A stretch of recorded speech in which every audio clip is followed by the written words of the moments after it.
Very good evening and welcome to Primetime News on TV1 for the Newsfirst, where the people come first. I'm Martin Satyanesan. And I'm Theruni Karunaratna. Here are tonight's top stories. Opposition MPs seek more police protection. District-level probe into irregularities in 2015 to 2019 housing projects.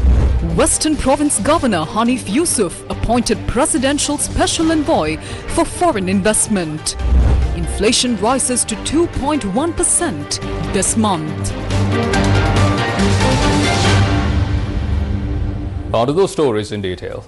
Opposition leader Sajid Premadasa, along with a group of opposition MPs, has requested the Inspector General of Police through the Speaker to provide security for all opposition parliamentarians. The request was made during a discussion held at the Parliamentary Complex today.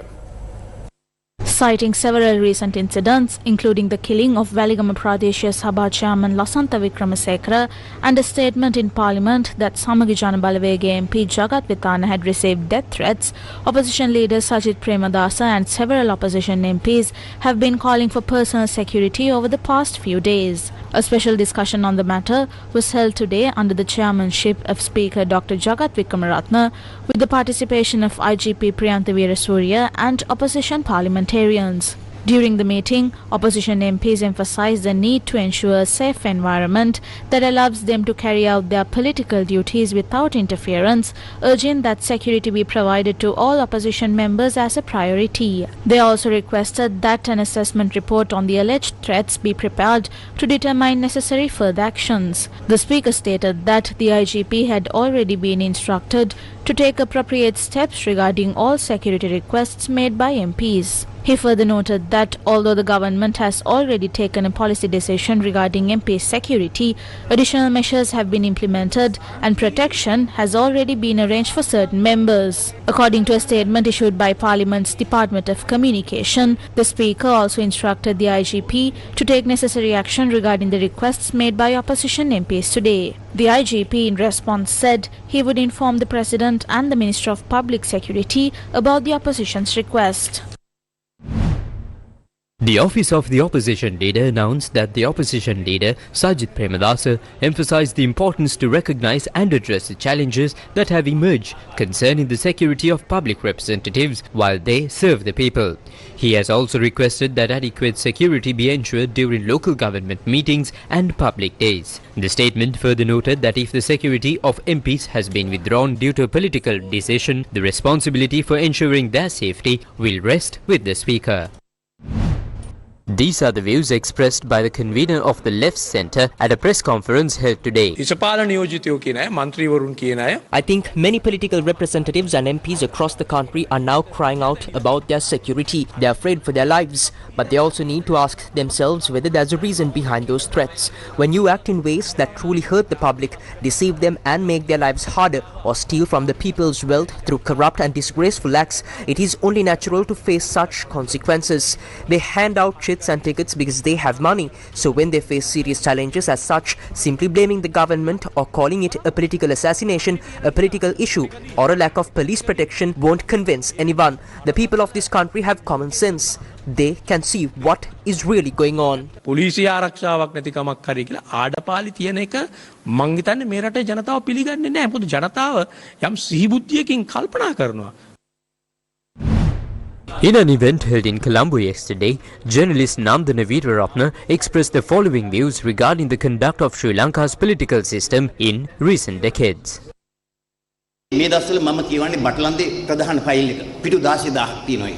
days I am reading the main Batalanda case file. It contains over 16,000 pages and is kept at the National Archives. When you go through it, you see clearly who the underworld leaders created by the ruling class were. A person named Pereira, who served as chairman of the Kalani Thai Corporation in 1988, gave evidence saying President Ranasinghe Premadasa ordered that he be appointed chairman and that the appointment was made by the then Minister of Industries Ranil Wickramasinhe, that he had got land there, about 40 purchase on Hunupitiya Road, obtained from Ranasinghe Premadasa in 2 plots. Around the Kalani Tyre Factory, there are several such properties. Under the LRC and through other state assets, a separate privileged class was built, a corrupt ruling elite. That very group, the likes of Jayawardena, Premadasa and Wickramasinghe, went on to govern this country. In world history, I've never seen a state where criminals were used to punish the enemies of rulers, but Jayawardena did it. Premadasa did it. They turned underworld figures into enforcers. Take Gonawala Sunil for example. In 1975, he was sentenced for raping the 17-year-old daughter of Dr. Sandra Paul. The appeal took years, and in May 1981, the verdict was finally delivered. When he was to be imprisoned at Valikada, an order came from the Presidential Secretariat saying he wouldn't spend even one night there. He must stay in an officer's quarters. When a prison officer named Ranavira refused, he was immediately transferred to Jaffna. Sunil was never held overnight. He was released, and then under the leadership of Ranil Wickramasinghe, that same convicted rapist was made chairman of the Karaniya Gramodaya and made a justice of peace as well. This is how politics functioned in Sri Lanka. This is how the country was governed. ගිහිලා රනිල් වික්‍රමසිංහගේ නායකත්වයෙන් කැලණිය ග්‍රාමෝදය සභාපති කරනවා. මුළු දිවයිනටම බලපාන පරිදි සමාදාන විශ්චකාර කරනවා. මෙන්න මෙහෙමයි දේශපාලනය වුණේ. මෙහෙම තමයි ලංකාව පාලනය කරේ. Journalist Nandana Weeraratne made these remarks while addressing the 37th commemoration of Padmasiri Trimavithana. Padmasiri Trimavithana, who was selected to the Faculty of Medicine at the University of Colombo in 1985, was an active participant in the student movement opposing the privatization of the Ragama Medical College. He was abducted on the 22nd of October 1988 and later found tortured and murdered. His body was discovered several days later in Vallavaya. The Ministry of Housing, Construction and Water Supply has launched an investigation into housing projects implemented between 2015 and 2019, including the period when Sajith Premadasa served as the subject minister. Now, as an initial step, the progress of these projects was reviewed in Anuradhapura today. A special discussion was held today at the Anuradhapura District Housing Development Authority office under the patronage of Minister of Housing, Construction and Water Supply, Dr. Susil Ranasinghe. Now, if we take the Anuradhapura district, 22 housing projects that were started in 2015 to 2019 have not yet been completed. There are 529 houses in the housing projects. Sometimes the issues of land plots in the housing projects that were started about 30 years ago have not even been resolved. Some houses have not been given to people who do not have a house. In some cases, housing assistance has not been given to the people who deserve it. Some of them have issues related to the land. Some of the people who were given houses have sold them by now. People have occupied lands belonging to the Housing Development Authority. There are various problems like this. These need to be resolved quickly. Our sole objective is to regularize the assets and programs of the Housing Development Authority, which was created to provide houses to the homeless. In particular, this lack of income, such as not having a house and not being able to build a house, is being used for political gains. They promise to give houses but instead provide loans, and when an election approaches, the amount is increased. We see how people's poverty is being exploited to secure their votes. Therefore, we need to find out the facts and information about this. We need to conduct an investigation into this matter.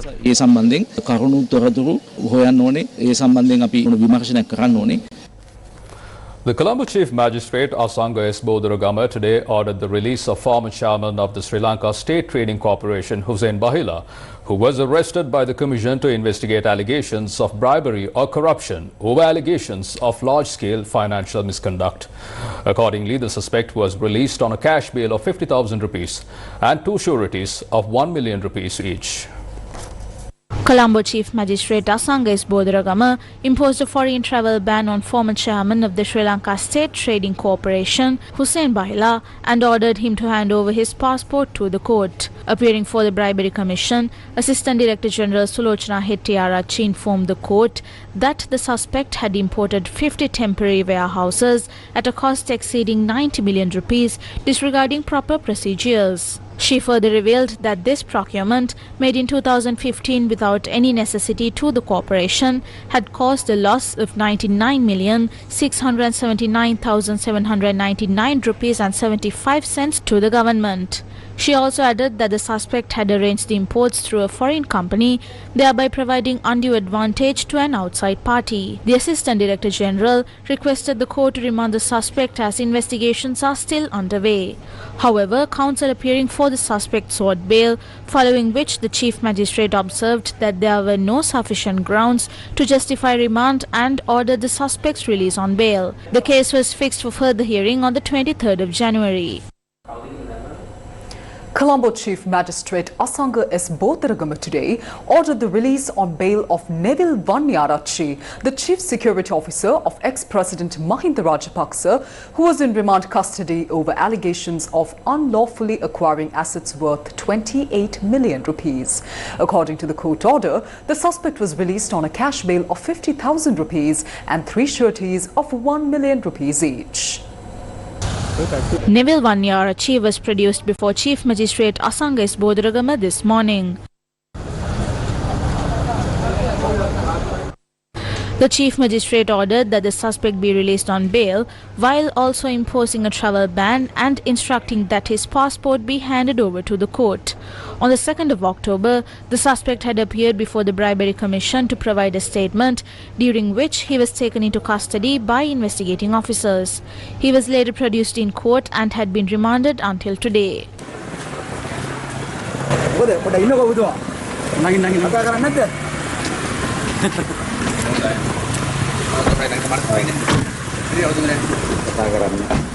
The Criminal Investigation Department today informed Colombo Chief Magistrate Asanga S. Bodaragama that it intends to obtain a further 90-day detention order for the lawyer who was arrested and detained for 72 hours on suspicion of aiding and abetting the murder of Ganimullah Sanjeeva.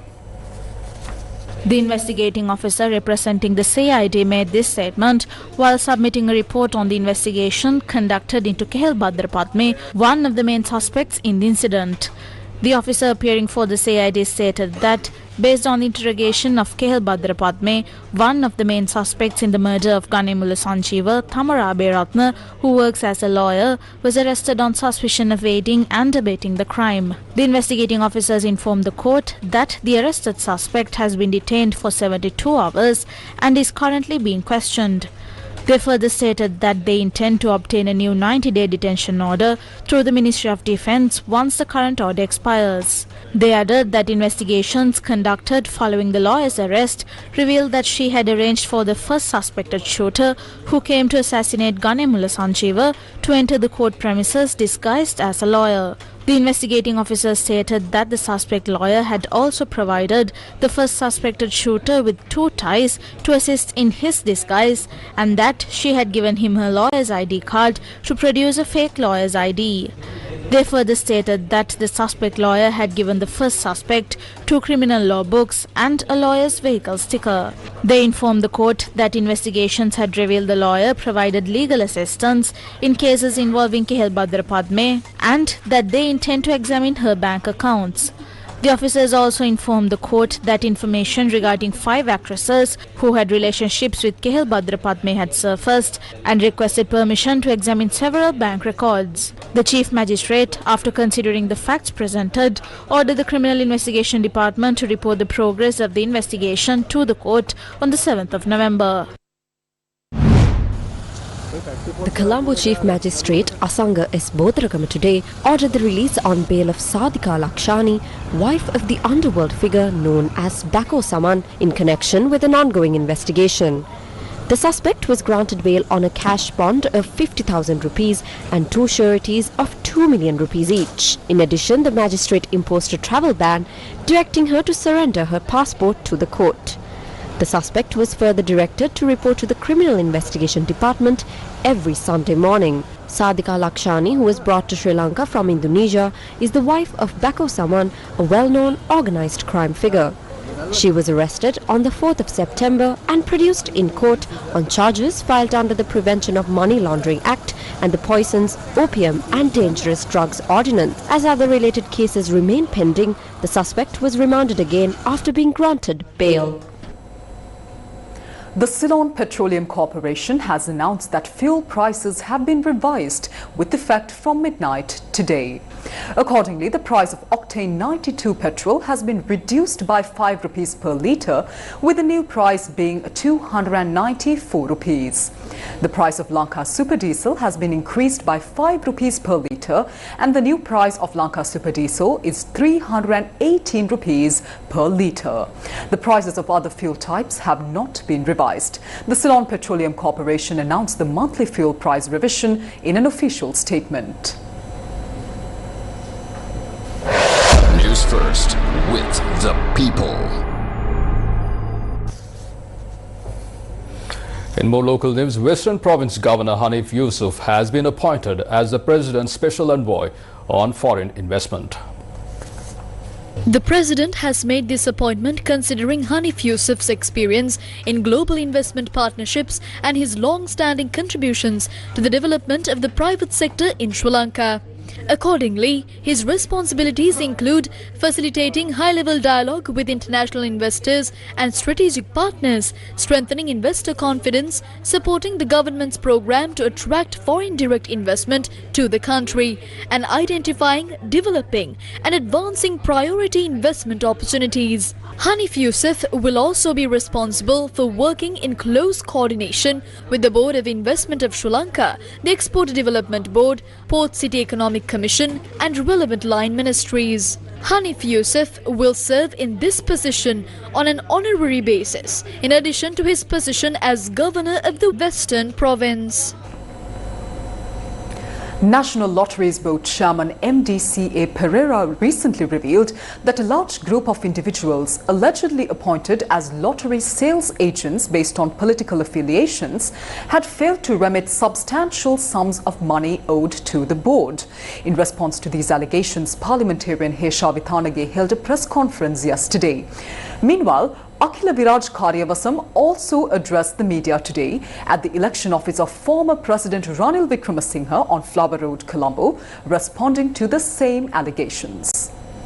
ජාතික දොළතරයි මණ්ඩලයේ සභාපතිවරයා විසින් මගේ නමත් සම්බන්ධ කරගනිමින් විශාල විවේචනයක් කරා. මම බැලුවා මේ ජාතික The chairman of the National Lotteries Board recently made some allegations involving me. I looked into it and found it puzzling that someone who is neither a politician, minister nor MP would attack me so harshly without properly investigating the facts. I found out that this person is seeking to contest the next provincial council election and I may have to take legal action against him in the future. He will have to compensate me for this. For clarity, I have not given any family member of mine a letter to obtain a position as a National Lotteries Board agent. I have only given instructions to Ajit Priyantha, who is handling operations at the Galgamu regional office. Ajit Priyantha is coordinating with my cousin and managing exchanges or issuing letters as required. I have these letters. As politicians, we have submitted a substantial number of letters to the National Lotteries Board, but upon careful review, the claim of a lottery agent holding about 9 million rupees is entirely false. Within that account, a board officer has been appointed claiming to represent Colombo, but that officer collected money by issuing tickets during COVID period, took the cash and then fled the country. Despite these facts, an investigation is ongoing and until it concludes, the scrutiny will continue. I have fully cooperated with the investigation and I am not aware of any wrongdoing on my part. Have I ever interfered with this investigation? I am not aware of anything of that sort. Each ticket would benefit anyone only by 20 or 25 cents. If I was favoring my cousin, wouldn't I get her more profitable permit, like a bar permit? Why would I go for a dealership in Galgamu for a profit of 20 cents per ticket? නම් හොඳ දෙන්න ඕනේ bar permit එකක් වගේ හොඳ එකක් මොන හරි දෙන්න එපා. මේ රුපියල් 720කට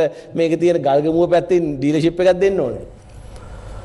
Prime Minister Dr. Harunya Amarasuriya says the new education reforms go beyond mere curriculum changes and represent a transformation aimed at providing children with a safe and quality education. The trilingual school, built in Kaduruvela with assistance from the Indian government, was officially handed over to the Sri Lankan government today with the participation of Prime Minister Dr. Harunya Amarasuriya and High Commissioner of India to Sri Lanka, Santosh Jha, among others. We are currently involved in setting up 60 smart classrooms in the plantation regions renovation of 27 schools in the northern province, and upgradation of 9 schools in the plantation regions. Over 200 scholarships are offered to Sri Lankan students to pursue higher studies in India. Over 500 university students are extended financial assistance in their pursuit of academic courses in Sri Lanka. The inauguration of this trilingual school in Polonnaruwa today adds another chapter to our robust development cooperation in this sector. We are committed to working for the development of all of Sri Lanka. We stand firm in our support for Sri Lanka. The two governments continue to work towards exploiting the limitless possibilities of our shared future. We are working to enhance connectivity, deepen economic engagement, upgrade trade and investment ties, enhance cultural and educational cooperation, increase tourism, and expand people-to-people contacts. As close neighbors, reliable partners, and civilizational twins, we will continue to undertake efforts to fulfill the hopes and the aspirations of our two peoples. Prime Minister Dr. Harini Amarasuriya also expressed her views on educational reforms. As you know, we are implementing vital educational reforms, but it is a transformational journey that goes far beyond renewing the curriculum. Our aim is to ensure that every child has access to quality education without discrimination in a safe and secure learning environment. Through this, we seek to fulfill the profound civilizational responsibility that education carries. These reforms are guided by the noble vision of preparing our children for the future world and shaping the next generation of leaders who can drive positive change. Despite challenges such as inadequate infrastructure and shortages of teachers, we remain firmly committed to this mission. We will not back down. I know that the ultimate goal of education is to provide learning that ensures a successful and secure future for every child who receives it by making the necessary changes and correcting what needs to be improved. That is a goal we all share. අනාගතයක් තහවුරු කරන අධ්‍යාපනයක් ලබා දීම කියන එක මම දන්නවා අපි සියලු දෙනාගේම ඉලක්කය කියන එක. The government of Sri Lanka has entered into a $90 million loan agreement with the Asian Development Bank under the second integrated road investment program, Tranche 5. The initiative aims to transform rural connectivity and strengthen institutional capacity within the country's road sector. The government of Sri Lanka has successfully finalized negotiations with the Asian Development Bank to mobilize a loan of $90 million under the second integrated road investment program, iRoad 2 Tranche 5. The agreement aims to enhance road transport efficiency, improve connectivity between rural communities and key socio-economic hubs, and strengthen the institutional capacity of national road agencies. Under this initiative, approximately 500 kilometers of rural access roads will be upgraded to all-weather, climate-resilient standards, ensuring inclusivity for elderly citizens, women, children and persons with disabilities. Additionally, the program will rehabilitate 21 kilometers of national roads and maintain 100 kilometers of rural access roads. The Ministry of Transport, Highways and Urban Development will serve as the executing agency, while the Road Development Authority will act as the implementing agency. The loan agreement was formally signed on the 31st of October 2025 at the General Treasury, Colombo, by Dr. Harshana Surya Peruma, Secretary to the Ministry of Finance, Planning and Economic Development, on behalf of the Government of Sri Lanka, and Takafumi Kadono, Country Director of the ADB's Sri Lanka Resident Mission, on behalf of the Asian Development Bank. The Department of Census and Statistics reports that inflation rose to 2.1% in October 2025.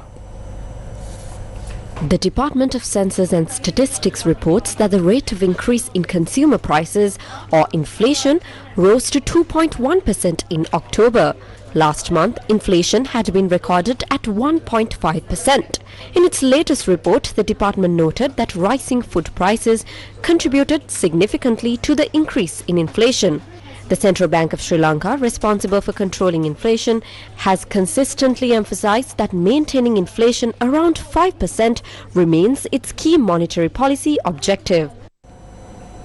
The Centre for Law and Security Studies hosted the Forum on Geopolitical Risks and Sri Lankan Futures 2025, bringing together experts and thought leaders to discuss the country's strategic choices amid a rapidly changing global landscape.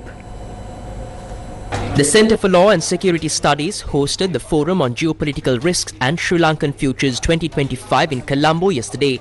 The event convened leading experts and thought leaders to discuss geopolitical risk assessment and its multi-sectoral implications. The event also saw the participation of distinguished guests including Dr. Harinda Widanage and Nilandan Nirudan.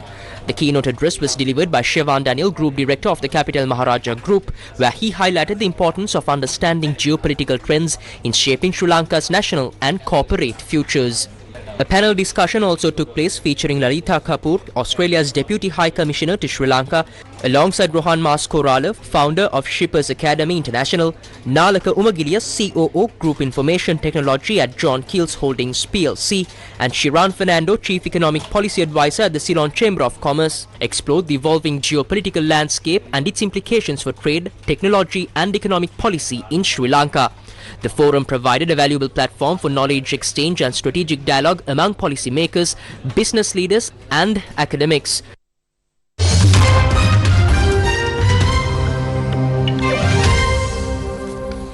In your international news, King Charles III is stripping his brother Prince Andrew of his remaining titles and evicting him from his royal residence, following revelations about Andrew's relationship with Jeffrey Epstein. King Charles III stripped his younger brother Prince Andrew of his title and ordered him to vacate Royal Lodge in an effort to save the monarchy. King Charles is initiating a formal process to remove Andrew's titles and honours, and formal notice has been served on him to surrender his lease at the Royal Lodge in Windsor, Buckingham Palace said in a statement. Andrew will now be known as Andrew Mountbatten Windsor. The palace said Andrew, quote-unquote, continues to deny the allegations against him, but the statement adds, quote-unquote, Their Majesties wish to make clear that their thoughts and utmost sympathies have been and will remain with the victims and survivors of any and all forms of abuse. Andrew will move to a property on the Sandringham estate, it is understood, and any future accommodation will be privately funded by the King. The family of the late Virginia Giuffre, who accused Andrew of sexually assaulting her when she was 17, said in a statement sent to the BBC that she brought down a British prince with her truth and extraordinary courage. Andrew has consistently and vehemently denied any allegations against him. It is understood that Andrew's move will take place as soon as is practicable. The disgraced royal will be stripped of his Prince and Duke of York titles and his Royal Highness style, as well as the subsidiary titles of Earl of Inverness and Baron Killyleagh. Many titles can be removed under the royal prerogative, which means King Charles would not require parliamentary approval. Although the dukedom could be abolished through an act of parliament, it is understood that the king did not wish to take up parliamentary time or prevent MPs from focusing on urgent national issues. Iranian Foreign Minister Abbas Araghchi has condemned calls by United States President Donald Trump for the Pentagon to resume nuclear weapons testing, calling the move both regressive and irresponsible. A Japanese atomic bomb group survivors group that won the Nobel Peace Prize has also strongly criticized US President Donald Trump's surprise directive to begin nuclear weapons testing, calling it utterly unacceptable.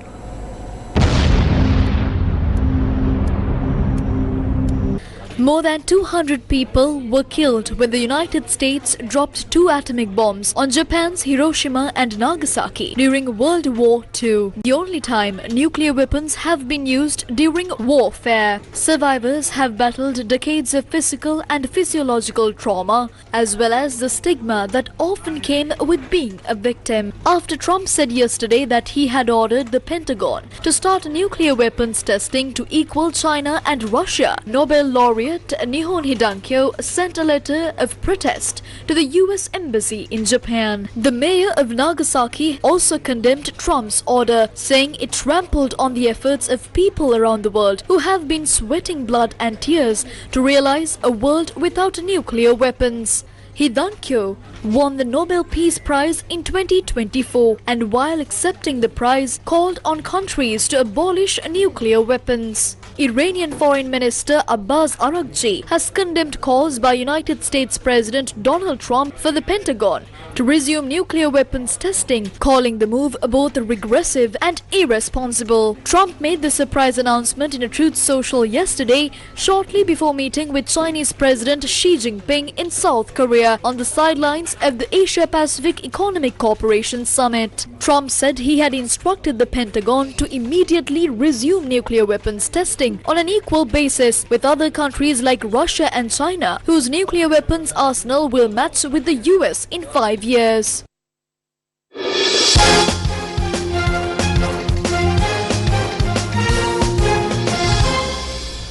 In your sports news, the Indian women's cricket team defied expectations against seven-time world champions Australia to secure a place in the final of the 2025 Women's World Cup yesterday. India clinched their second semi-final by 5 wickets. It must surely be the greatest run chase in the history of women's one-day internationals, given the context. India. At the Navi Mumbai Stadium, Australia, the seven-time world champions batted first. Phoebe Litchfield scored 119 runs off 93 balls, including 17 fours and 3 sixes, helping Australia post a total of 338 runs. India's first wicket fell at 13 runs, after which 25-year-old Jemima Rodriguez came to the crease. Amid loud cheers from thousands of Indian fans, Jemima and captain Harmanpreet Kaur launched a decisive partnership that shifted the momentum of this crucial match. Australia's weaker bowling attack played into India's hands. Captain Harmanpreet Kaur played a commanding innings, scoring 89 runs, marking her 22nd ODI half-century. Oh, goes up. Not timed. And Australia rushed to her.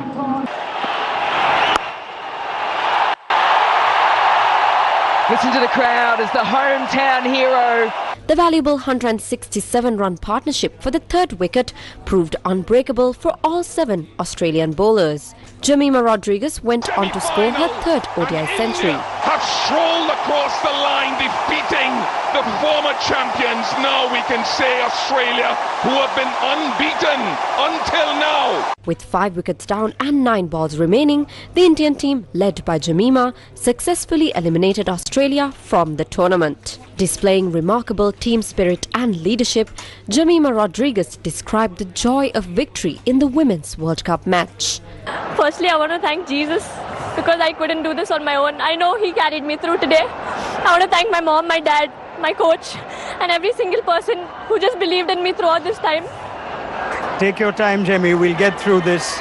You have played an absolute all-time classic knock. Your team is here. I actually didn't know I was batting at 3. I was still at 5. I was taking a shower, and then the discussion was happening, so I just told them, let me know. So just before entering in, I think 5 minutes before entering in, I got to know I'm batting at 3.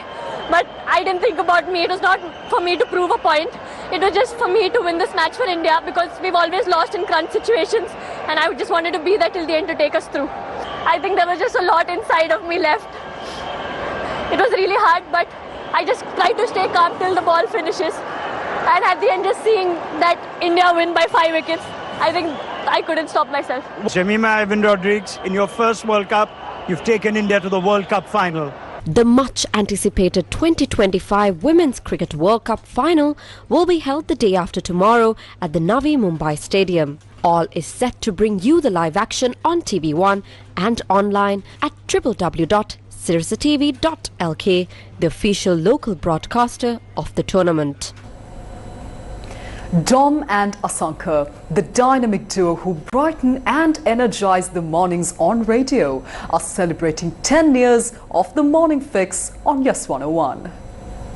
Hello everybody and welcome to yet another episode of Dom and Asanka. The iconic duo Dom and Asanka, who refresh and energize everyone's mornings with the Morning Fix with Dom and Asanka, are celebrating 10 years on Yes 101. So I lost the bit now and let's see what happened.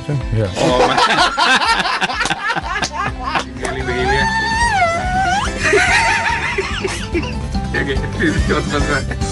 Doctor, I feel like a pack of cards. What did the doctor say? I don't know what he said. Then I'll deal with you later. Okay. For a whole decade, their unstoppable banter, infectious humor, and unbeatable chemistry have kept listeners hooked, and people just can't get enough of them. Fans from all corners of the globe came together to celebrate this milestone. Honestly, it's been an amazing journey for you guys, and I wish you all the best for the future. Dom, 10 years in radio is not an easy thing. It's probably like 4,000-5,000 test runs. I know you wanted me to say 10,000, but you guys are nowhere near that. Congratulations, guys. Happy anniversary. Every morning you guys keep my spirits up. It really brightens up my morning and it's very refreshing. All the very best on your 10th year mark. Sharing a studio space and bringing a lot of joy to people. Calling it as it is, fearless, unscripted, enjoyable. Congratulations guys on a decade together. Dom and Asanka have been ruling the airwaves with their signature humor and unmatched energy, making the Morning Fix your ultimate wake-up dose. Tune in to Yes 101 Monday to Friday from 7 a.m. onwards and let Dom and Asanka turn your morning into a celebration. From that, we bring to a close this edition of Primetime News on TV1. Thank you for joining us. Good night. Night.